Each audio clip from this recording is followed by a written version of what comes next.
Buenas tardes a todos, ¿cómo están? ¿Todos están bien? Amén. Bueno, primeramente, antes que empezar, quiero darle gracias a Dios porque creo que, y no quiero sonar un poquito insensible, ni tampoco apático, sino empático con todo lo que desde el miércoles ha estado pasando en nuestro alrededor. ¿Cuántos han estado checando las noticias, no? Mucha gente ha perdido sus casas, mucha gente, tuvieron situaciones difíciles, pero en todo eso nosotros le damos gracias a Dios porque nos mantuvo con bien, ¿verdad? El día de mañana no sabemos si nos va a tocar a nosotros y siempre hay que ser agradecidos con Dios en todo tiempo, ¿no? En todo tiempo hay que darle gracias a Dios, pero también orar y por aquellos que están pasando por necesidad, aquellos que han sufrido por las inclemencias del tiempo, que cada vez que nosotros estamos aquí, nosotros tenemos viviendo ya, vamos para 20 años aquí en Memphis, y sí hemos visto una gran diferencia en cuanto a la naturaleza, ¿no? A todo este relajo que hay en tornados, y ha cambiado mucho y hemos visto cómo ha afectado mucho a familias a nuestros alrededor. Y platicando ahorita con un hermano aquí en el lobby, decía, yo estaba checando, me decía el hermano, viendo el radar y todo, merecíamos más agua, ¿verdad? Pero Dios nos mantuvo con bien, porque si con esto que nos cayó, hermano, no sé cuántos de ustedes hayan salido, vieron las noticias, bueno, que Dios nos cuidó de no inundar completamente una ciudad como esta, que Dios tuvo cuidado de nosotros, amén. Gloria a Dios por ello. Le voy a pedir un momento que se ponga de pie, solo un momento, y simplemente en una oración de gratitud primeramente, pero también de empatía con aquellos que sé que nos ven por medio de YouTube, de las redes sociales, nos escuchan, pues que hay una iglesia que también ora. Y si hay alguien que usted haya visto que haya sufrido algún daño, una pérdida material o lo que sea, pues primero hay que orar, pero también podemos bendecirlos o ver que podamos ayudar y todo, pero si no, bueno, algunos están lejos de alguna manera, pues que Dios ayude y Dios bendiga, ¿no? Entonces ahí donde está en su lugar, hermano, no es porque tomar el tiempo nomás por cualquier cosa, porque pues sí, oramos por enfermos, oramos por personas necesitadas, pero esto lo que pasó esta semana especialmente, no solamente nos dañó aquí en la ciudad, sino en varios estados, ¿no? Todo lo vimos, así que vamos a hacer una pequeña oración y ponernos en las manos de Dios para que Dios nos hable en esta tarde. ¿Qué le parece? Cierra tus ojos ahí en tu lugar y dile, Padre, gracias te damos, Señor, por estos momentos que nos pusiste estar en este lugar, Señor, Padre, buscando tu presencia. Señor, venimos delante de ti, sabiendas de que lo que ha sucedido, Señor, a lo largo de estos estados, Señor, de esta nación, Padre, hacemos esta oración por aquellos que han sufrido daños, por aquellos que han perdido la vida, Señor, de alguna u otra manera con estas tormentas, inundaciones, Señor, o estos asuntos de la naturaleza, Padre. Sabemos que a ti no se te escapa nada, Señor, pero también nos conduele enterarnos de mucha gente que no pudo salir de ciertas circunstancias, Señor, y algunos están en un hospital, algunos están sufriendo, pero como iglesia, Señor, venimos delante de ti a darte la honra y la gloria y decirte gracias, Señor. Gracias porque hasta aquí hoy nos has librado de estas tempestades, Señor.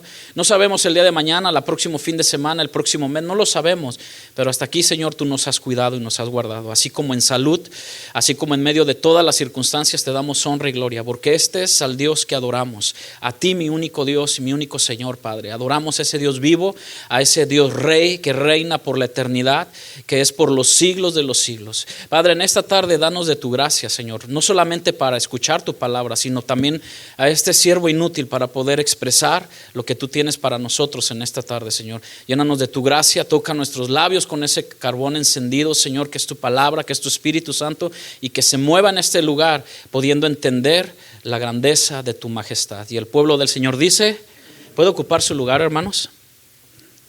Y a la persona que está a su lado, regálale una sonrisa. ¿Qué te parece? Que a lo mejor le levantaste la ceja esta mañana. No sé por qué, pero se la levantaste. ¿A poco vamos a ir hoy?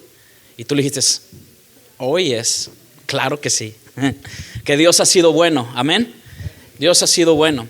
Y esta segunda parte del cual al Dios que adoramos, con respecto a nuestra declaración de fe, nos hemos tomado la libertad de poder sacar partes de los jueves para poder traer a los domingos en tarde para poder compartir con ustedes, con cada uno de ustedes, el entendimiento al Dios que adoramos, ¿no? Y no solamente que adoramos, porque también servimos. ¿Cuántos dicen amén?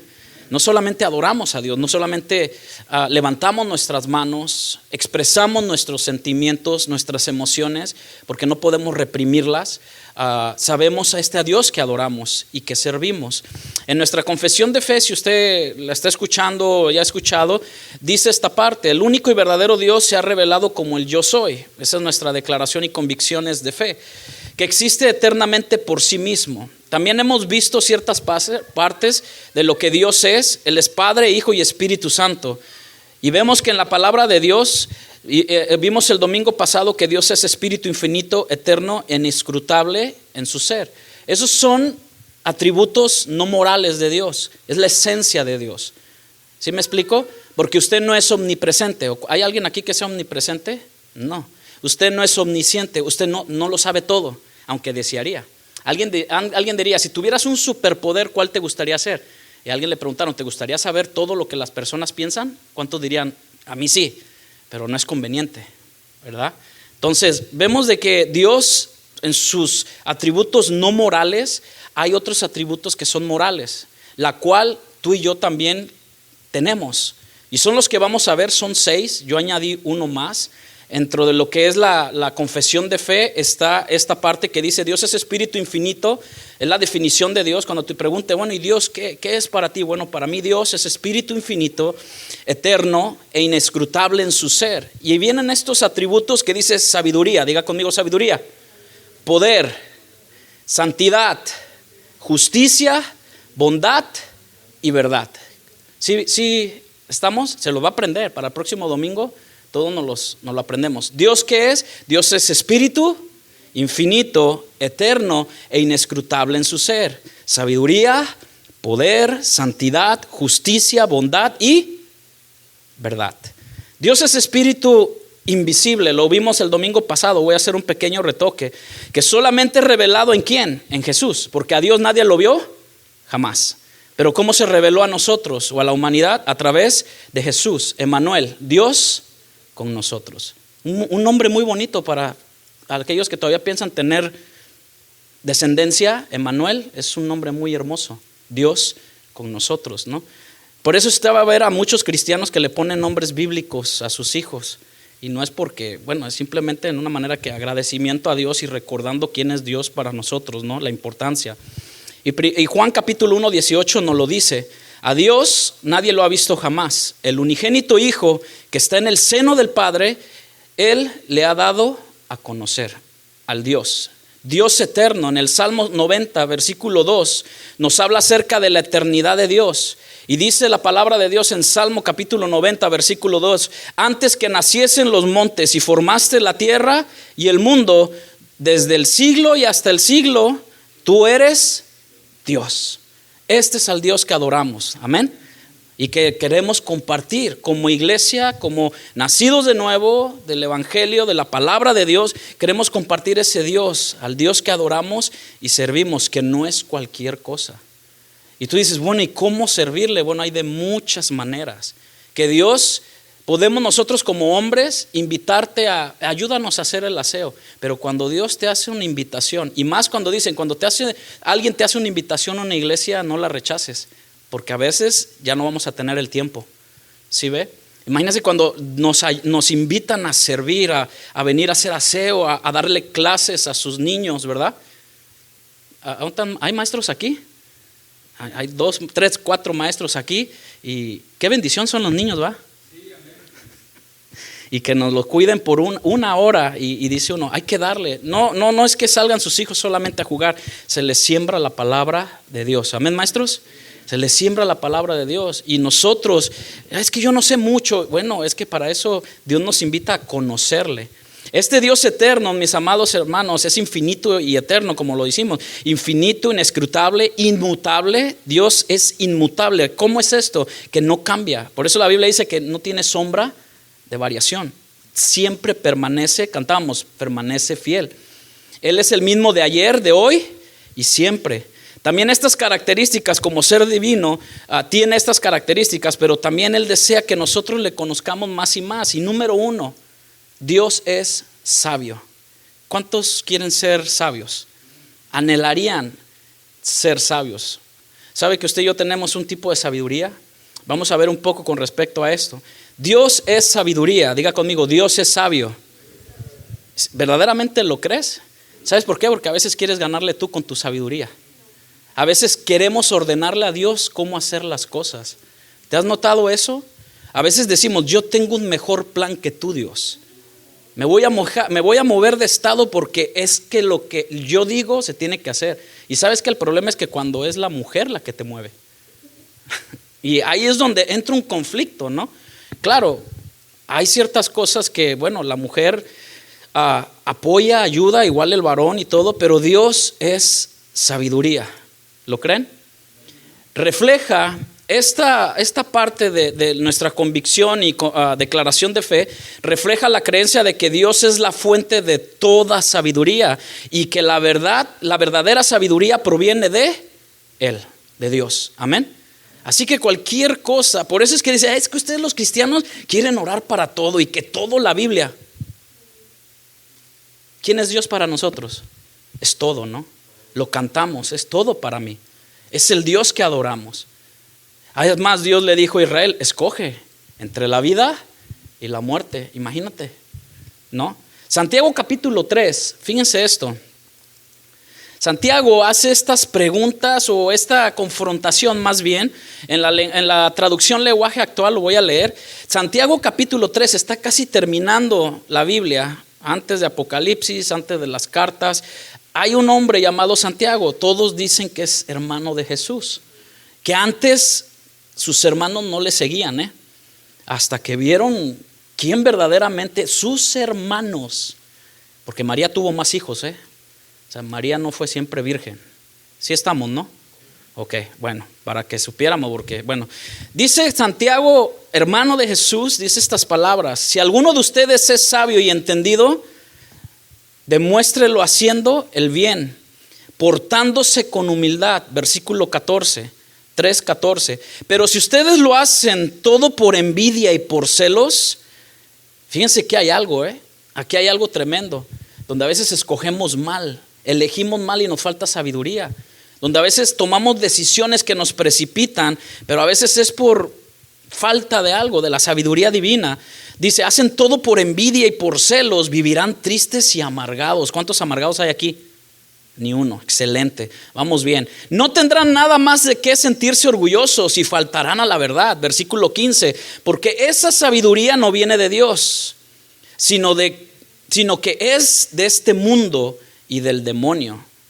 Fíjense, sabiduría carnal, terrenal. En otras versiones dice así, ¿no? Si no me equivoco, en la Reina Valera dice carnal, terrenal y diabólica. Pero hay una sabiduría divina, que es la que viene de parte de Dios. ¿Cuántas queremos esa sabiduría? Si está uno falto de sabiduría, pídasela ¿a quién? A Dios. Y dice, produce esta sabiduría carnal, terrenal y diabólica. ¿Qué produce? Celos. ¿Cuántos celosos hay aquí? O peleoneros que por todo se andan peleando. O problemáticos que andan causando cualquier tipo de revuelta dentro y fuera de la iglesia.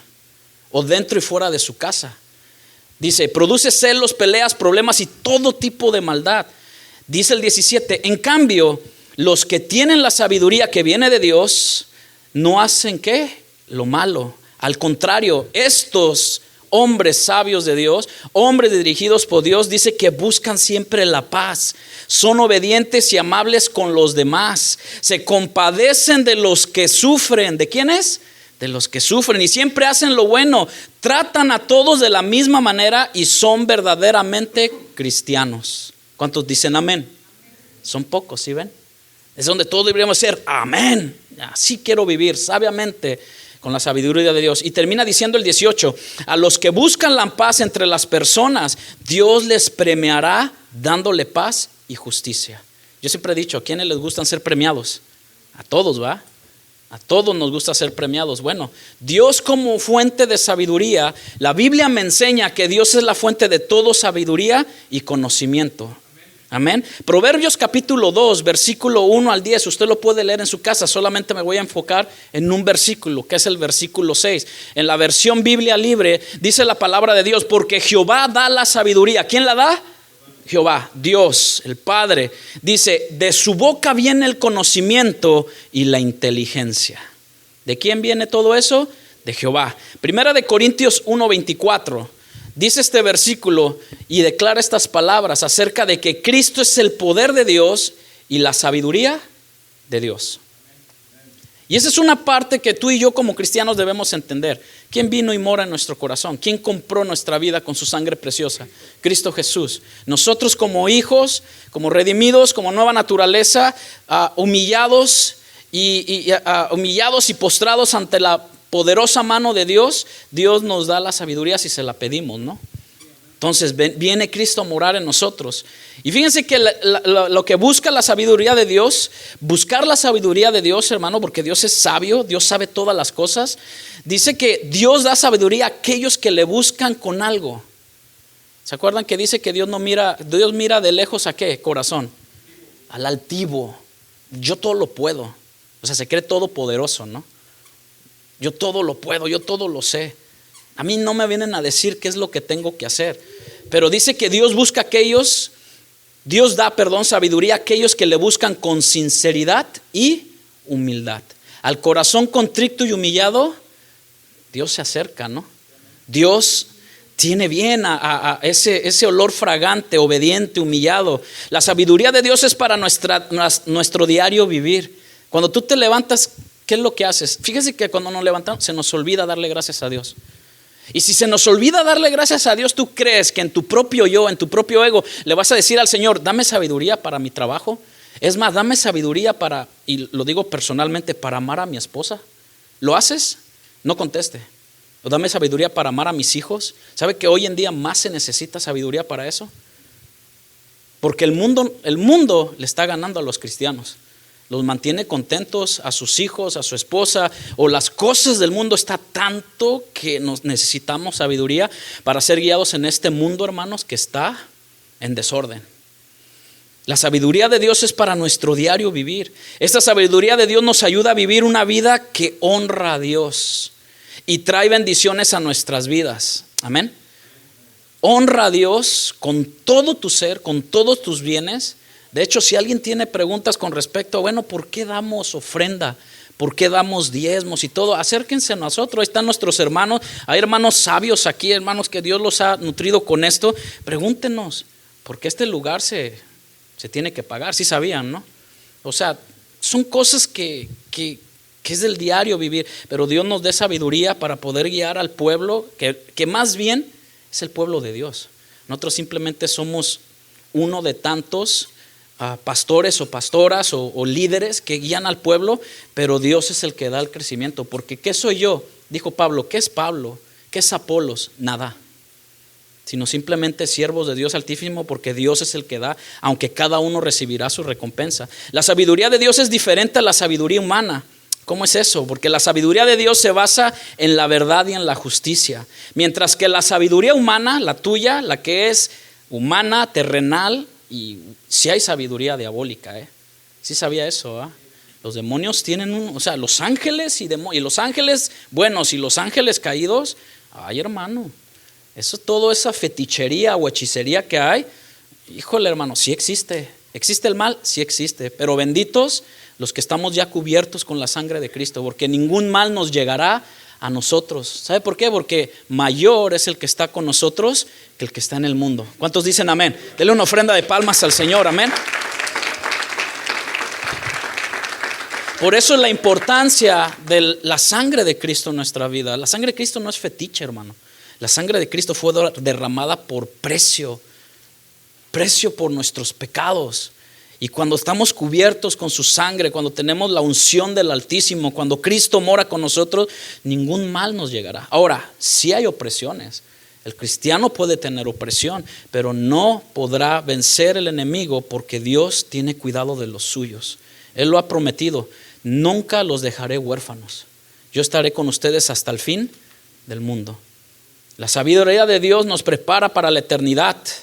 y nos ayuda a vivir una vida que tiene un propósito terrenal, no eterno. Tu vida tiene un propósito. Mi vida, al momento de haber aceptado la sangre, el sacrificio de Cristo, se convirtió en un propósito no para mejorar tus planes. Mis planes y los planes de Dios, no, pues mi vida va a ser sin miedo al éxito, papá, dijeron, ¿va? No, la vida eterna es el propósito que Dios nos dejó para adorar, o más bien como dice el tema, ¿no? Al adorar a ese Dios que verdaderamente se merece toda honra y gloria. Santiago capítulo 1, versículos 5 al 8.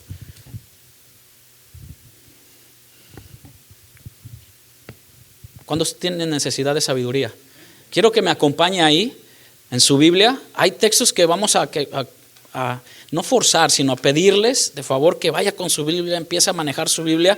Santiago capítulo 1, versículo 5. ¿Cuántos tenemos falta de sabiduría? ¿Lo reconocemos? Yo lo reconozco. Nos falta aprender más y ser empapados por Dios. Dice, si alguno de vosotros tiene falta de sabiduría, ¿qué debemos hacer? Pedirla ¿a quién? A Dios, no a la bolita mágica, ni hablar a un número de teléfono con Madame quién sabe qué y a ver qué me depara, o ir al horóscopo, ¿verdad? No. Si alguno tiene falta de sabiduría, pídala a Dios, el cual da a todos, ¿qué? Abundantemente. Dios es bondadoso, ¿sí o no, hermanos? Dios es generoso, muy generoso y sin reproche, y le será dada. Pero siempre decimos, hay un pero que vale, ¿no? Es como cuando viene tu esposo y dice, oye, te voy a sacar a este, te voy a dar para que te vayas a hacer las uñas y todo para que te vayas y te pintes el pelo y te compro cualquier vestido. Bueno, estoy diciendo algo que a lo mejor muchas mujeres sueñan, que los esposos digan eso, ¿no? Pero si alguno es tocado, hágalo. Pero siempre va a decir la esposa, oye, pero ¿por qué esto? Bueno, es que quiero mis chilaquiles. Y se la ponen difícil porque la mujer dice, pues yo no sé cocinar. Pero la mujer, con tal de obtener eso, se esfuerza viendo TikTok y los hace.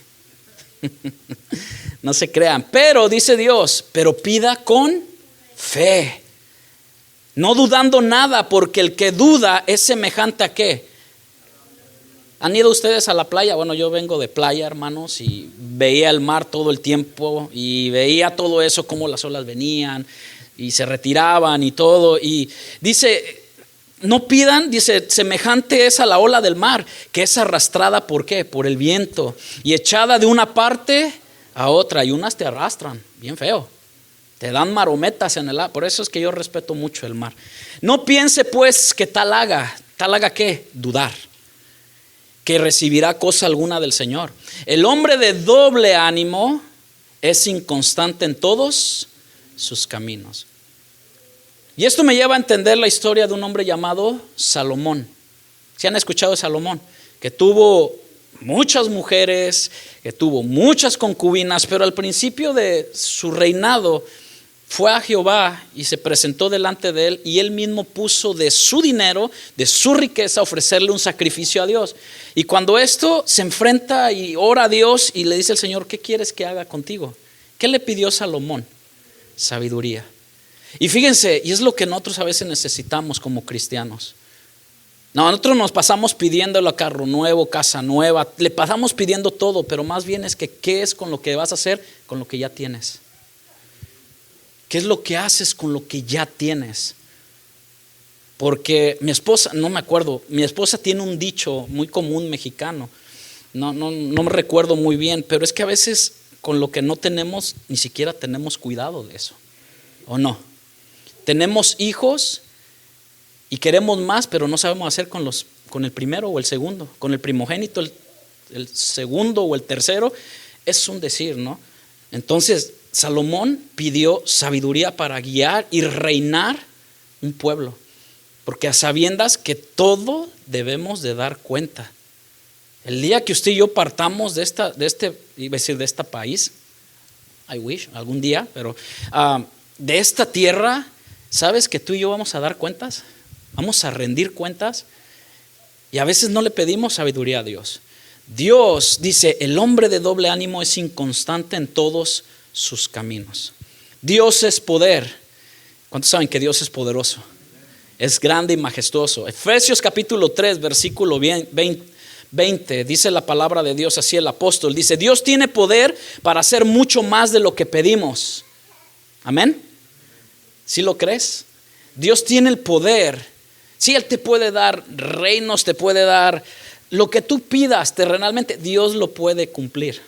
Pero dice: no de solo pan vivirá el hombre, sino de toda palabra que sale de la boca de Dios. Pero Efesios 3:20 dice: Dios tiene poder, en la traducción lenguaje actual lo estoy leyendo, Dios tiene poder para hacer mucho más de lo que le pedimos.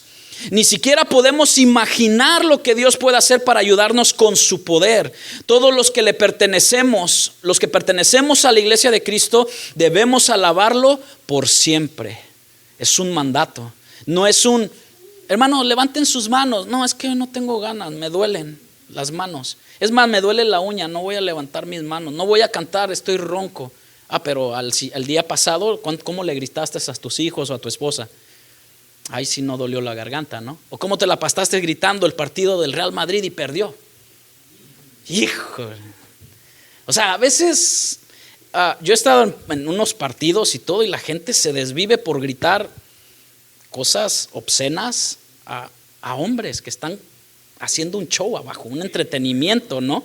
Y digo, bueno, ojalá tuviéramos esta inkundia nosotros para cuando estamos viendo un evento que nos gusta y nos desesperamos, o las series coreanas que son de famosas hoy en día, de que ya dile que sí, gritas a la tele. Bueno, así con esa inkundia, pues poder alabar a Dios, porque dice: todos los que pertenecemos a la iglesia de Cristo debemos alabarlo por siempre, y termina con un amén. Así sea. El poder de Dios lo vemos nosotros en la creación. No voy a tocar mucho esto, pero usted lo sabe, lo ha leído. Génesis capítulo 1. La primera manifestación del poderío de Dios, hermanos, se ve en la creación del mundo en el que vivimos tú y yo, en el planeta Tierra, o el globo terráqueo en el cual tú y yo habitamos. Porque Romanos 1:20 lo declara y lo dice así Pablo, confesándolo, y dice: porque las cosas invisibles de Él, su eterno poder y deidad, se hacen claramente visibles. ¿Desde cuándo? Desde el Génesis, desde el principio, desde la creación del mundo, siendo entendidas por medio de las cosas hechas, de modo que no tienen excusa. Oh hombre, inexcusable eres tú. A través de las escrituras, la creación del mundo se cita como un testimonio preciso del poder de Dios. ¿Cuántos lo creen así? Muchos le quieren atribuir a una explosión y que venimos del mono y todo eso, pero a mí creo que la fe es así, hermano. Creer que Dios tiene el poder para habernos hecho a ti y a mí. Amén. El Salmo 33, versículo 6, dice así. El salmista escribe y dice estas palabras. El Salmo 33 dice así: por la palabra de Jehová fueron hechos los ¿qué? Los cielos, y todo el ejército de ellos por el aliento de su boca. Él junta como montón las aguas del mar. Él pone en depósitos el abismo. Tema a Jehová toda la tierra, teman delante de Él todos los habitantes del mundo, porque Él dijo y fue hecho, y Él mandó y existió. Jehová hace nulo el consejo de las naciones. ¿Qué hace? ¿Ve? Dios quita y Dios pone reyes, presidentes, gobernantes, porque Él hace nulo el consejo de las naciones, aunque da sabiduría a algunos. Y fíjese lo que sigue: y frustra las maquinaciones de los pueblos. El consejo de Jehová, hermanos, permanecerá para siempre, los pensamientos de su corazón por todas las generaciones. O sea que el cielo y la tierra pasará, pero ¿qué? Su palabra no pasará. Si Jehová dijo, eso se va a cumplir. Bienaventurado la nación cuyo Dios es Jehová. ¿Le suena esto? Cuando a veces quita de los cimientos de tu casa a Cristo, quitemos de los cimientos de nuestro hogar a la palabra de Dios, y unos cuantos años después todo se derrumbará, hermanos. El pueblo que Él escogió, ¿cómo heredará para sí? El poder de Dios en el Nuevo Testamento, hermano, las profecías, eso pasó en el Antiguo Testamento cuando Dios hablaba, Dios decía, Dios demostró su poder al abrir el mar en dos, demostró su poder, hermanos, a que de noche ponía una columna de fuego. Eso quiere decir que Dios a los suyos nunca los abandona. ni en las tinieblas, y somos guiados por su luz admirable, por el conocimiento de su palabra y por la guía de su Espíritu Santo. De noche iba la columna y de día iba la nube. Dios con su pueblo. Pero en el Nuevo Testamento, las profecías del Antiguo Testamento relacionadas con el Mesías, como Isaías 9:6, dice estas palabras que había de venir, incluyen el poder de Dios, fue llamado el Dios poderoso. En Isaías 9:6, cuando el nacimiento del Mesías fue anunciado a María, se le dijo que este milagroso nacimiento virginal se llevaría a efecto mediante ¿qué? Ahí en Lucas 1, vaya a Lucas. De hecho, vienen días donde la Pascua se celebra, se toma lo que es los últimos días de Jesús. Pero ¿cómo empezó todo? ¿Cómo Dios manifestó su poder? En Lucas capítulo 1, versículo 34 al 37, dice: entonces María dijo al ángel: ¿cómo es que será esto? ¿Cómo es que será qué? ¿Sí se acuerdan qué pasó ahí? Un ángel le dijo que iba a ser, pues, el Espíritu Santo vendría sobre ella y concebiría del Dios eterno. ¿Cómo será esto? Pues no conozco varón. Eso ya no pasa hoy en día, Eso no pasa hoy en día. Ya no. Eso pasó una sola vez y ya. Pues no conozco varón. Respondiendo el ángel le dijo: el Espíritu Santo vendrá sobre ti. Pero fíjense esta palabra: el poder del Altísimo te cubrirá con su sombra. Por lo cual también el santo ser que nacerá será llamado Hijo de Dios. Y aquí tu parienta Elizabeth, escuche bien, con una virgen, no había conocido varón, ¿ok?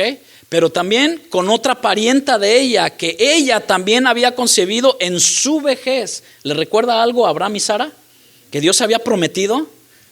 Bueno, en su vejez, y este es el 6º mes para ella, la que llamaban estéril. Diga conmigo, estéril. ¿Quién hace todo esto, hermano? El poder de Dios. ¿Dios tiene poder? Dios tiene poder para, en medio de la esterilidad en nuestra vida, donde estábamos muertos y ahora por Cristo vivimos, Dios da vida, hermanos. Que lo que parecía muerto, lo más vil y despreciado del mundo, Dios nos dio vida juntamente con Cristo. Y ahora ya no vivo yo, mas Cristo vive en mí. ¿Cuántos dicen amén? Ese es el poder de Dios. Porque yo hoy en adelante, o tú, yo no sé si tú o yo, pero dice la palabra, Pablo dice: porque no me avergüenzo del evangelio, porque es que poder de Dios, ¿para qué? Para salvación. Entonces María dice esto, y este es el 6º para ella, lo que llaman estéril, porque nada hay imposible para Dios. Digan todos juntos esta palabra: porque nada hay imposible para Dios. ¿Lo creen? Nada hay imposible para Dios. Nada lo hay. ¿Lo creen ustedes así? Lo creemos de esta manera. Nada hay imposible. Pero ¿sabe qué? Dios quiere que pedamos sabiduría, reconozcamos su poderío, pero reconozcamos algo también más: su santidad. En 1 de Pedro capítulo 1 al 13 dice: Pedro escribe a los creyentes: por tanto, ceñid vuestros lomos de vuestro entendimiento, sed sobrios y esperar por completo en la gracia que se os trae cuando Jesucristo se ha manifestado. Como hijos obedientes, ¿como qué? Hijos obedientes, no conforméis a los deseos que antes tenías estando en vuestra ignorancia. Pero para eso pedimos sabiduría. Amén. Pedimos sabiduría, sino como aquel que os llamó es santo. Digan conmigo, santo. ¿Quién es santo? Dios es santo. Sed también vosotros santos. ¿En qué? En toda vuestra manera de vivir. No dice en algunas áreas, no, dice en toda vuestra manera de vivir, porque escrito está, y eso está en Levítico 11:44, usted lo puede buscar después, o en Levítico 19: sed santos porque yo soy santo. Y no habla del enmascarado de plata, no, para los mexicanos que conocimos este luchador, no, habla de una santidad pura. La santidad de Dios es su esencia, hermanos. Significa su perfección absoluta, pureza inmaculada, separación de todo lo que es pecaminoso y malo, lo cual lo hace único y digno de adoración. Este hermano, al que yo le estoy tratando de explicar, y que Dios le ruego al Espíritu Santo para que nos dé entendimiento, es el Dios que adoramos y servimos. El que sea santo, santifíquese más. Y el que quiera seguir en la inmundicia, sea inmundo.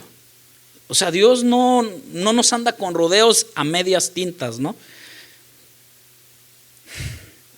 Dios es diferente, hermano, a cualquier otro, y su santidad es la esencia de ese aspecto de ser diferente. Dios nos dice, si ustedes ven en la Biblia, en los libros, en las cartas, habla acerca de los santos, los que fueron apartados por Dios, los que fueron hechos nueva naturaleza. ¿Cuántos levantan su mano y tú dices, yo soy una nueva naturaleza en fe por la sangre de Cristo? Una nueva criatura en Cristo Jesús. Él nos apartó del pecado. Él pagó el precio por nosotros. ¿Cómo no adorarlo y servirle? Este es al Dios que adoramos. Su propio ser es tan completamente ausente incluso de todo vestigio de pecado. Al que no conoció mancha, al que fue el cordero sin mancha, y no, a Jesucristo no le hallaron nada, hermanos. A ese Dios adoramos. En Salmo 45, Él está por encima de todo eso. Dice el salmista: Señor, has aumentado, Jehová, Dios mío, tus maravillas y tus pensamientos para con nosotros. No es posible contarlos ante ti. Si yo anunciare y hablare de ellos, todo lo tuyo, Señor, tu santidad, tu sabiduría, tu poderío, no puede ser enumerados. Fíjense que la santidad de Dios impregna todo su ser y da forma a todos sus atributos. Su amor, fíjese bien, su amor es un amor santo. Amén. Y nos santifica. ¿Sabes qué? Déjate pongo esto. Cuando tú cometes un pecado. A ver, Señor, que nos dé iluminación. Cometemos un pecado. Dios ciertamente es justo. Creemos eso, ¿no? Dios es justo, pero Dios es amor. Y cuando somos amados y cuando decimos a otros no merezco, Dios aplica su amor, pero está aplicando su santidad. Y es ahí donde nos purifica, limpia y sana. ¿Me expliqué? Su amor es un amor santo. Su misericordia, que todos nos sabemos, su misericordia es nueva cada mañana cuando mandamos un texto. ¿Y cómo está? Su misericordia. Su misericordia, hermano, es una misericordia santa. ¿Sí sabe con qué Dios estamos lidiando? Por eso en sus pasajes en la Biblia dice, mejor no hubiera evitado haber oído o escuchado de este Dios vivo. Porque cuando empiezas a conocerle, tú dices, más pequeños nos hacemos. E incluso su ira, fíjense que estoy hablando de tres cosas: amor, misericordia, pero y su ira y su furor son una ira y un furor santo. No podemos excluir la santidad de Dios. Estos conceptos son difíciles para muchos de nosotros entenderlos, para los humanos, porque ciertamente en nuestra sabiduría y entendimiento pues no estamos a ese nivel de Dios, pero Él se ha dado a conocer a través de eso que tú tienes en tus manos, de su palabra, porque su palabra es verdad. Así como Dios es difícil de entender en su totalidad, ciertamente, pero hay implicaciones en su santidad. ¿Cómo? Implicaciones, sí, su justicia y juicio, porque sabemos que Dios va a traer un juicio. ¿Sí sabían eso? Hay un juicio, el juicio del trono blanco, y hay otro juicio, el juicio final. Y bueno, eso lo podemos hablar después, donde serán los galardones, y el otro juicio será entre al lago de fuego. O sea, son dos juicios muy diferentes, al igual como la venida de Cristo. Está el arrebatamiento cuando Cristo venga, que muchos dicen, no, ahí es cuando Cristo viene, ahí vienen las nubes. Entonces, simplemente estoy tocando esto, pero la venida de Cristo es cuando vendrá con poder y gran gloria, y vendrán sus santos, los que creyeron en Él, o sea, usted y yo. Amén. Esa es la segunda venida de Cristo literal, porque la primera ya pasó. Vino como siervo, vino y habitó y nació en un pesebre, vino humilde, no escatimando ser igual a Dios como a cosa que aferrarse. Pero la segunda venida, cuando Él venga en un caballo blanco, cuando Él venga con poder y majestad y gloria, cuando venga como el Rey de Reyes y Señor de Señores, Él vendrá con esa justicia para derrotar al anticristo. Bueno, y todo lo que usted mucho ya ha escuchado. Pero su justicia y juicio, la santidad de Dios conlleva su justicia y a la necesidad de juzgar algo: el pecado. El pecado, aunque también su amor y misericordia al ofrecer redención a través de Jesucristo. su obediencia y santificación, son sus implicaciones. Para los creyentes la santidad implica vivir de acuerdo con la voluntad de Dios, buscando la santificación a través de algo, hermano, la fe y obediencia. ¿Cuántos dicen amén? La fe y obediencia. ¿Tienes fe? ¿Tienes fe? ¿Quieres obedecer? Y es que aquí yo me malinterpreté. Es debemos obedecer, no es queremos obedecer. Es un mandato que Dios nos da a obedecerle y seguirle. Y la última, su temor y adoración. Al Dios que adoramos y servimos en adoración, en temor. Y este temor no es de tenerle miedo. ¿Saben por qué? No es de tenerle miedo a Dios. Tema aquel que lo ha negado. Tema aquel que ha negado el sacrificio de Cristo en la cruz, porque hay un juicio eterno. Pero este temor es una reverencia en adoración a Dios. Este temor es, la santidad de Dios puede generar tanto temor reverencial. Señor, tú eres santo, he pecado contra ti. Señor, sé que tú perdonas, que tú eres misericordioso. Y dice Juan, tenemos un abogado delante del Padre, y este es Jesucristo. Un temor reverencial como adoración, ya que reconocemos la grandeza y poderío de este Dios que adoramos. Su justicia, la justicia de Dios en Deuteronomio capítulo 32, versículo 4. Deuteronomio es el quinto libro de la Biblia, usted puede ir.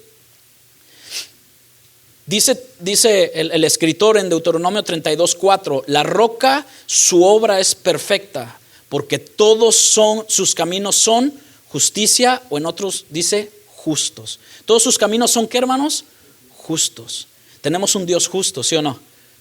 Nunca podemos, son rectos, nunca podemos minimizar lo justo, la justicia de Dios por encima, o poner su amor por encima de su justicia, como lo vimos hace un rato. Él es amoroso, pero siempre aplica su santidad y su justicia.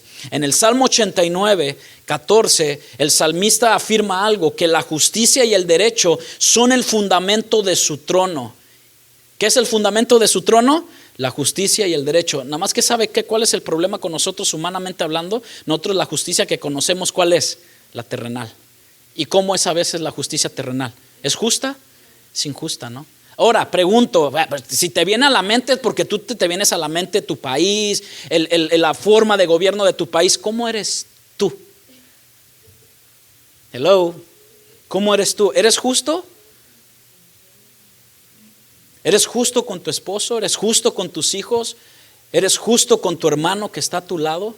Verdaderamente, ponte a pensar. ¿Eres justo? ¿O en tu negocio que tú tienes, en tu trabajo, eres justo? La justicia de Dios, hermano, la justicia y el derecho son el fundamento de su trono. La misericordia y la fidelidad van delante de ti, le dice al salmista. Se refiere, hermano, esto a una perfección de su naturaleza, por la cual es infinitamente justo en sí mismo. Dios es justo. Amén. Como así decimos, Dios es amor, Dios es santo, Dios es poderoso. En todo lo que hace, ejercitado en su gobierno moral. Ciertamente, uno de los atributos de Dios es la justicia. Dios es justo, eso significa que Él hace siempre lo que es correcto. ¿Qué hace Dios? Lo que es correcto, aunque para ti, para mí, no pareciera. Y da a cada uno lo que merece, ¿sí o no? Sí nos da. Sí nos da. Y más si somos hijos de Dios, ¿no? Dios también es amor, por lo que la manifestación de su justicia viene siempre bañada de amor y misericordia. ¿Cuántos lo han experimentado? Tú has dicho, Señor, has sido justo conmigo, lo podemos decir de una manera, Dios nos ha hecho muchas veces justicia, ¿sí o no? En buena forma, y hemos sido bendecidos por esa justicia, pero muchas otras han sido por nuestra desobediencia, por nuestro descuido y negligencia, pero aún así en esa justicia Dios ejerce y se manifiesta siempre bañada de amor y misericordia. Vuelvo a preguntar, ¿lo has experimentado? Yo sí. Cuando hemos sido injustos, como hemos sido desobedientes, hemos visto su justicia así y duele. La justicia duele a veces, pero cuando vemos en medio de la justicia, está bañada de amor y misericordia, porque Dios no quiere que nadie se pierda, sino que todos procedan al arrepentimiento. Ya que Dios es justo, Él premia lo bueno y castiga lo malo. Siempre será así. ¿Verdad? Él premió a Adán y a Eva poniéndonos en un lugar muy hermoso. Pero ¿qué hicieron? Desobedecieron. ¿Qué haces tú? ¿Qué hago yo? ¿Obedecemos? ¿Tenemos fe? Sí. El justo por la fe vivirá. Pero también tenemos que obedecer. El Señor a veces nos llama a servir, a poner nuestras manos al servicio de Dios. Pero que a veces, ¿qué decimos? No quiero compromisos. No quiero obligaciones. No quiero comprometerme con nadie ni con nada. Ese no es el Dios que adoramos nosotros. Al Dios que adoramos es un Dios santo, verdadero, justo y que recompensa. A veces en esta vida nos recompensa, pero en la vida eterna nos recompensará también. El pecado no puede quedar sin castigo. Amén o no amén. Eso es lo justo. Pero Dios, el pecado de la humanidad a través de Adán y Eva no podía quedar sin castigo. Eso es lo justo. La paga del pecado es muerte, pero en su dádiva Dios nos dio a su Hijo unigénito, Jesucristo. En su inmenso amor estuvo dispuesto a pagar por nuestros pecados. Envió a Jesús para que Él recibiera el castigo que tú y yo merecíamos. ¿Lo comprendes? ¿Comprendemos un poquito al Dios que adoramos? Dice esta parte en la traducción lenguaje actual, dice que solo Dios vive quien solo vive para pecar recibirá como castigo la muerte, pero Dios nos regala la vida eterna por medio de Cristo Jesús, nuestro Señor. Este versículo que Dios habla acerca del apóstol nos recuerda que el pecado tiene, en inglés dice consequence, como una película por ahí, ¿no? Consequence, consecuencias. Siempre el pecado tendrá consecuencias. No les gusta, pero el pecado trae consecuencias. La paga del pecado es muerte. Pero también Dios en su infinita misericordia, amor y justicia nos ofrece esperanza en la salvación a través de Cristo Jesús. Amén. Trae consecuencias, sí, pero también ¿sabe qué? La obediencia trae consecuencias. ¿Verdad? Si eres obediente, y es tan sencillo aplicarlo en nuestra vida normal, en el trabajo, obedeces las cosas que te dicen, bueno, tu patrón te va a decir, muy bien, good job, y los thumbs up, arriba y todo, y ya tú bien acá, bien elevado, que no hay aumento, pero bien elevado y todo, pues lo hice bien. En la casa igual, tus hijos obedeces y todo, bien, ese es mi hijo, bien orgulloso, un padre orgulloso, ¿no? Una madre orgullosa, trae consecuencias la obediencia, pero lo otro, el pecado, también trae. Gracias al sacrificio de Cristo en la cruz del Calvario, no solo podemos recibir el perdón de pecados, hermano. No solamente se quedó ahí, sino que también tenemos acceso a la vida eterna con Él. ¿No le das gloria a Dios? No dices, gracias Señor, porque tengo acceso. Y ahora dice, tenemos entrada ante el trono de su gracia. ¿Y qué es gracia? Favor inmerecido. Debido a la justicia de Dios, toda persona que acepta a Jesús como Señor y Salvador y se arrepiente si te quieres arrepentir, porque Dios no obliga a nadie. Si se arrepiente de sus pecados, recibe perdón eterno. Quien no lo hace, pues recibirá castigo que merece, muerte eterna. Salmo 145 dice así, 145, 17, justo es Jehová en todos sus caminos. ¿Qué es Jehová? Justo. Dígalo conmigo, ¿qué es Jehová? Justo. Híjole, pues sí, pues me va a dar con todo. Pero la segunda parte dice, y misericordioso en todas sus obras. ¿Lo crees? Justo es Jehová en todos sus caminos. Esta frase nos habla de que Dios siempre actúa con rectitud y justicia y que sus caminos son siempre justos. Pero misericordioso en todas sus obras. Esta parte enfatiza, hermanos, que la bondad y la compasión de Dios en todas sus obras, mostrando que Él no solo es justo, sino también misericordioso. Amén. Este versículo puede servir como un recordatorio para ti, para mí, que la justicia y la bondad de Dios puede ayudarnos a nosotros como creyentes a confiar en el hecho, incluso en medio de cualquier dificultad. Cualquier problema, Dios es justo y nos mantiene y nos sostiene. Pero no solamente eso, el versículo nos habla de que Dios es Otra de los atributos, Dios es bondadoso. ¿Cuántos dicen amén? Dios es bondadoso. No es por tus propia sabiduría, ni terrenal, ni mucho menos. Vaya conmigo al Salmo 100. Dice el salmista esto, y esto es para que, este te lo regalo, para que lo vayas y lo cheques en tu casa, y Dios nos incita, nos anima, nos manda esta parte. Salmo capítulo 100. Ahí te va un 100, así como ahí te va uno de a 100. La Biblia, ¿qué nos dice? Por eso nuestras celebraciones, estos servicios son celebraciones de los santos, ¿no? Nos venimos a hacer fiesta, cantamos, aplaudimos, glorificamos a Dios. Y dice el salmista, cantad, ¿qué?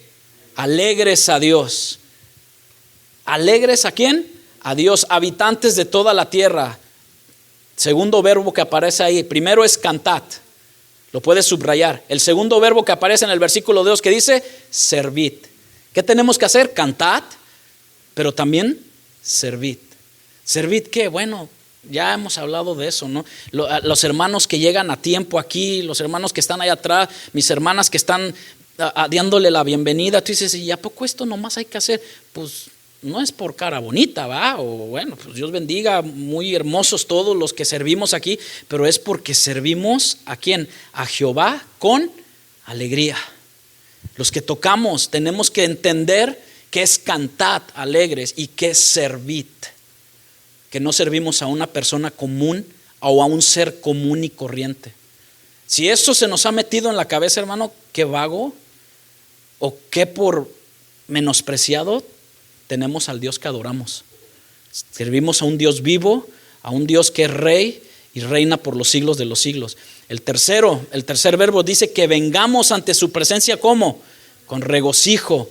El versículo 3 dice que reconozcamos que Jehová es Dios. Él no nos hizo y nosotros a nosotros mismos. ¿Qué somos, hermano? Pueblo suyo somos y ovejas.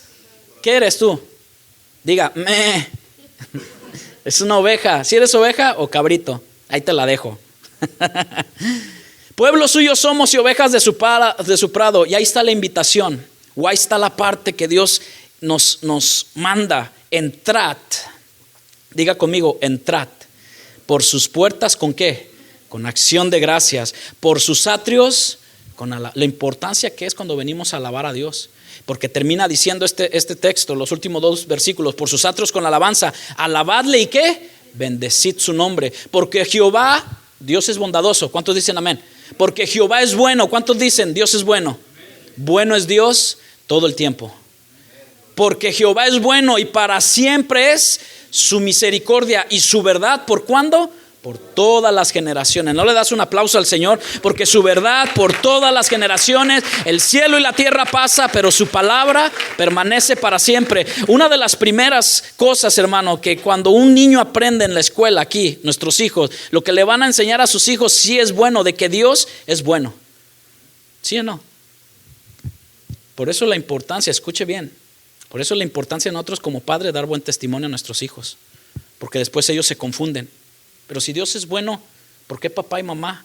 ¿O por qué el pastor? ¿O por qué el líder? Porque le estamos enseñando que Dios es bueno. Bueno es Dios todo el tiempo.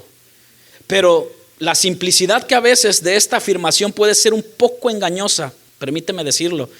Y eso es porque la bondad de Dios es multifacética y abarca muchas de sus características. El Señor es absolutamente perfecto y santo. Amén.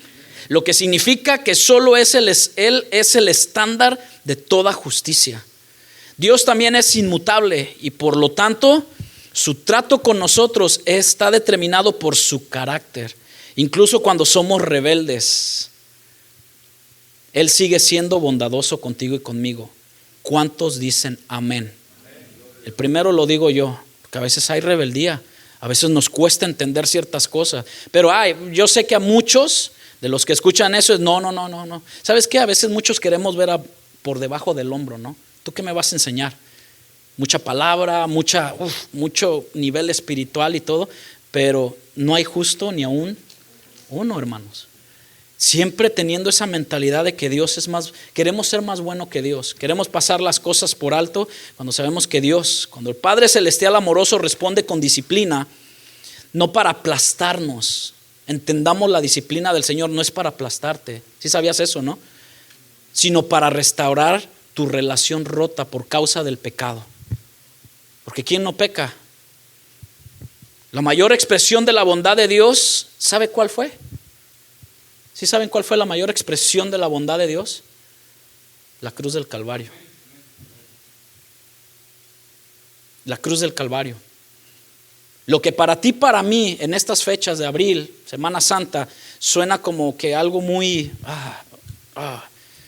vemos películas de la pasión, vemos todo eso y hay un sentimiento, porque somos seres con emociones. Lo que parecía cruel e injusto desde la perspectiva humana o del hombre fue la única manera de rescatarte de una irremediable eternidad sin Dios.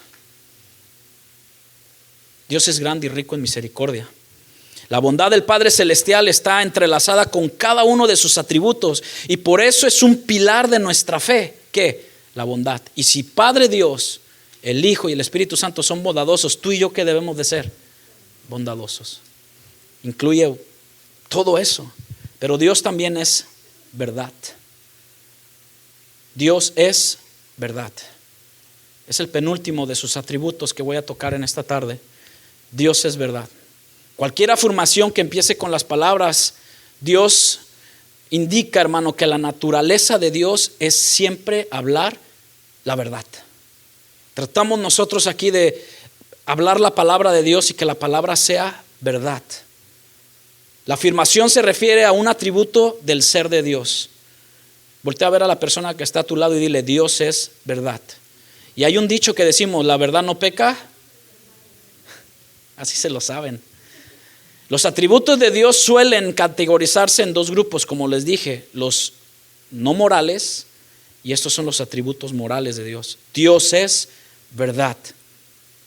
Siendo el primero de los atributos no morales, como vimos, su eternidad, la infinidad, su omnipotencia, su inescrutabilidad, su inmutabilidad. Pero el segundo, los atributos morales son estos: sabiduría, verdad, todo, bondad. Decir que Dios es verdad, reconocer que la verdad misma procede de su misma naturaleza. Dios no miente. Si bien muchas cosas pueden tener la verdad, como dicen, todos los caminos llevan ¿a dónde? A Roma. Solamente hay un camino que lleva al Padre y a la vida eterna, y ese es Cristo Jesús. Solo una cosa puede ser la verdad, y esa cosa es Dios mismo. Dios mismo. La Escritura se refiere a este hecho sobre Dios directamente en varios lugares. Jesús dijo estas palabras y lo dijo siéndose Dios mismo. En Juan capítulo 14, versículo 6, muchos de ustedes se lo saben, dicen: yo soy. ¿Se acuerdan eso lo que dijo Jesús a Moisés? Yo soy te envía. Y Jesús le dice a sus discípulos y a los que están ahí con él: yo soy el camino, la verdad y la vida. Y nadie viene al Padre sino por mí. Yo soy, declaró esto Jesús mismo. Él llamó al Espíritu Santo en Juan 14, 17, el Espíritu de verdad, que ahora mora en ¿quién? En todos aquellos que se arrepintieron de sus pecados por causa de la palabra. El Espíritu Santo nos convenció de todo pecado y de toda maldad, que venimos y nos arrepentimos. Es una afirmación más indirecta de que Dios es verdad. Porque Hebreos 6, 18 hay una parte que dice esto: que es imposible que Dios mienta. Ahora sí podemos decir: ¿hay algo imposible para Dios? Sí, que Dios mienta. Te agarré. I got you. ¿Hay algo imposible para Dios? Dios no miente. Amén. Si tú estás pensando de que es que yo recibí una promesa hace 20 años o hace 5 años, bueno, ¿de quién la recibiste? Que hay muchos falsos por ahí, ¿no? Porque la Biblia nos dice: hemos cometido pecado, fallamos y todo, arrepiéntete. Póstrate ante la poderosa mano de Dios y Dios hará, porque no hay nada imposible para Dios y Dios no miente. El verbo en el término hebreo, la palabra verdad, significa firmeza. Tenemos un Dios que podemos confiar que es firme, ¿no? El hombre te puede mentir.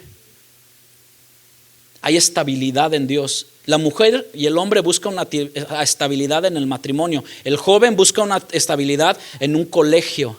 Porque pensamos de que si estudias, vas a tener un muy buen trabajo. ¿Quién te lo garantiza? Y menos ahorita, que casi no hay. Busca, pero Jesús es la verdad de todas las cosas. Si buscas una estabilidad emocional, ven a Cristo. Si buscas una estabilidad espiritual, Cristo. Si buscas una estabilidad económica y todo, aunque buscamos lo espiritual antes que lo terrenal, ven a Cristo. La palabra verdad también es fidelidad. La palabra griega verdad también es como denota la sinceridad. ¿Cuántos sinceros hay aquí? ¿Cuántos francos hay aquí? ¿Y cuántos se hace esta parte en nuestra vida de ser sinceros?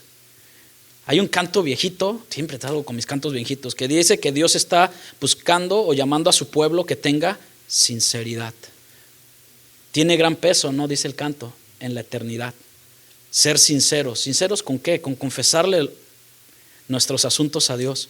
A partir de estos términos y de otros atributos de Dios que respaldan su veracidad, como su inmutabilidad, Dios no puede cambiar y no va a cambiar. ¿Sabe qué es lo que nosotros, la iglesia ahora moderna, la iglesia emergente que hay, quiere cambiar toda la palabra y quiere que Dios se apegue a nuestra generación o a nuestros asuntos de aquí? Saltar desde bocinas en la alabanza y la adoración, ¿no lo han visto ustedes? No lo recomiendo, no lo vean, pero pastores saltando, músicos saltando y todo, y piensan que eso es adorar a Dios. ¿Se imaginan? ¿Se imaginan todo eso? Dios no cambia, Dios sigue siendo santo, Dios sigue siendo fiel. Dios no puede ser parcialmente de una u otra manera. Entendemos que Dios mismo es verdad absoluta, la verdadera y absoluta verdad es Dios. Esa verdad nunca cambiará y siempre se puede confiar en ella. De esto aprendemos, hermano, que el atributo moral de la verdad de Dios también está ligado a su atributo de santidad. Y por último, Dios es amor. ¿Dios es qué? Amor. Habla rápidamente el versículo que todos nos sabemos, Juan capítulo 3, versículo 16. Dios es amor, Dios es santo, Dios es justo, Dios es verdad. La esencia de Dios es amor, también de Él emana y fluye todo el amor. Todos juntos podemos seguir esta parte en San Juan 3:16, porque de tal manera amó Dios al mundo. ¿Qué hizo Dios? Que ha dado a su Hijo unigénito, para que todo aquel que en Él cree no se pierda, mas tenga vida eterna. Podemos ver ciertos atributos aquí. Dios fue sabio desde el principio de la humanidad. Él tenía planeado esto desde el principio de las generaciones. Había sabiduría en esto de que Él, el Hijo y el Espíritu Santo se pondrían de acuerdo para poder hacer justicia. Su poder se denota en el porque de tal manera amó Dios al mundo que ha dado a su Hijo unigénito para que todo aquel que en Él crea no se pierda, mas tenga vida eterna. Ahí se ve su poder y su santidad, ni se diga. Vemos reflejado en ese texto la santidad, porque el Cordero tenía que ser sin mancha. Vemos también su justicia, dio a su Hijo. Dios fue justo. ¿Está conmigo? Dios fue bondadoso. Su bondad de Dios se ve reflejada en toda la Biblia, pero en este texto vemos la bondad de Dios que sobreabunda por donde quiera que lo tú veas, porque ha dado a su Hijo unigénito. Y vemos que en medio de este texto hay verdad, para que todo aquel que en Él cree no se pierda y tengas, esa es verdad. ¿Lo crees, hermano? Juan 3:16 reúne estas manifestaciones y características. Reúne más, puede usted buscar más y todo, pero son la identidad, los atributos de Dios. Juan 14:6, como lo leímos hace un rato, te lo dejo para que lo leas en tu casa. Dijo Jesús: yo soy el camino, la verdad y la vida, y nadie viene al Padre si no es por mí. Hermanos, este es al Dios que adoramos. ¿Es el mismo al que tú decidiste adorar y servir hace 20 años, hace 5 años, hace un año? ¿O tenías en mente otro? ¿Qué piensas? O va a la otra. ¿Quieres servir a este Dios? La invitación que Dios nos hace es para arrepentirnos de nuestros pecados y para decirte: Señor, yo te quiero adorar y te quiero servir. La invitación está ahora. Sé que se ha hecho una invitación para ir a un campamento. Este campamento vamos a tener nuestro servicio allá y todo, pero la invitación es para si decides no es que Dios lo pida de una manera compasiva, ¿sabes? ¿Sabes esto? Muchos tenemos como que Dios está: ándale, mi hijo, acéptame. Es que no, Dios es santo. No tengamos a Dios por menos que eso. Es que Dios está en el cielo con sus brazos, ¿sabe? O sea, tenemos una mente. Dios ya hizo lo que tuvo que hacer en la cruz del Calvario. ¿Me comprendes, Méndez? Dios hizo lo que tuvo que hacer en la cruz del Calvario. Ciertamente la invitación está ahí. Tú decides, la tomas o la dejas. Pero no creas que Dios está de una manera como que haciéndose el pobrecito, ¿no? Porque estos atributos de que Dios es santo, de que Dios es misericordioso, de que Dios es sabio, en Dios está el poder, su santidad, su justicia, su bondad y su verdad, hermano. Él no escatimó ser igual a Dios como cosa que aferrarse. Se despojó de sí mismo. Él ya lo hizo. Con poder y con gran gloria Él ya lo hizo, hermanos. Pero Dios, ¿sabe qué sí sigue haciendo? Nos sigue buscando y sigue llamando a la puerta de tu vida, de tu corazón, y dice: yo tengo el poder para cambiar tu vida. Yo tengo el poder para cambiar tu familia. Yo lo tengo, pero primero el asunto es contigo. Es con tu alma, con tu espíritu, con tu mente. Renovaos en toda vuestra manera de pensar y razonar. Te voy a pedir ahí en tu lugar, mientras mi esposa nos entona un canto. Gracias, hermano. Mira, hermanos, a veces nosotros pensamos de que, bueno, tenemos emociones, sentimientos. ¿Quién no tiene eso? ¿Quién no llora? ¿Quién no se duele? Y a veces es difícil derramar nuestras lágrimas. Pero me lleva a pensar en una mujer que tanto se lo perdonó, que depositó en los pies de Jesús un perfume carísimo, por cierto, dijo. Carísimo. Y no solamente eso, hermanos. Ella enjugaba el perfume y sus lágrimas en los pies de Jesús. Si ven los sentimientos ahí a su máximo, a flor de piel. Y no solamente eso. Esta mujer tenía el pelo largo. ¿Sí saben de quién estamos hablando, no? Tenía el pelo largo. Y tú digas: no, pues yo no tengo pelo largo. Pero habla de una humillación, hermano. Cuando ella sabía al Dios que estaba adorando. Y yo te invito en esta hora, si quieres seguir conociendo a ese Dios que adoramos, que no solamente te quedes en adorar en tu silla, en tu banco, en donde estés, sino que empieces a decir: Señor, aquí están mis manos, aquí está mi voz, aquí está lo que tú me diste. Si tienes un talento, si tienes un don, si has recibido a Cristo, tienes un don. Y lo que vamos a hacer en junio del bautismo es simplemente una declaración de que tú has decidido seguir a Cristo. No vuelvo atrás, no vuelvo atrás. Y por eso este canto queremos cantarlo declarando que Él es Rey, de su amor incomparable. Te voy a pedir que te pongas de pie un momento.